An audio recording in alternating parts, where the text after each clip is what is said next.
A colossal relative of the elephant strides through riverine woodlands, its tusks curving downward from the lower jaw like formidable hooks.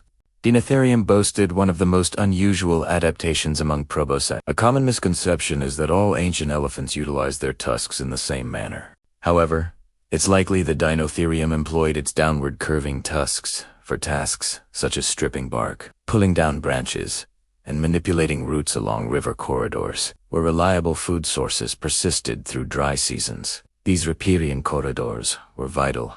A large herbivore requires a constant intake of food, and riverbanks provide a steady supply of vegetation even when upland areas dry out or freeze. The shape of its skull and neck implies a feeding posture focused more on pulling and raking rather than simple grazing, making Deinotherium particularly effective in mixed woodlands and floodplain habitats, where leaves and bark could outlast grass. While its size may have reduced pressure from predators, it simultaneously increased its reliance on stable water sources and intact corridors.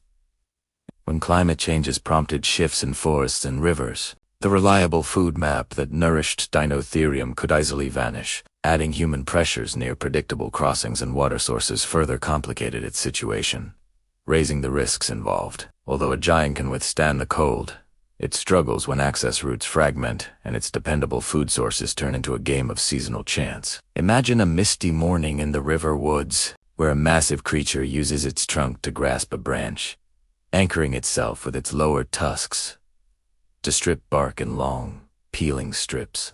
That illustrates a specialized heavyweight navigating a narrow niche, one that thrives until the path it relies upon disappears. Thank you for exploring Pleistocene Europe with us. Don't forget to subscribe, like, and comment on which Ice Age heavyweight you'd like to see featured next. Join us for the next episode.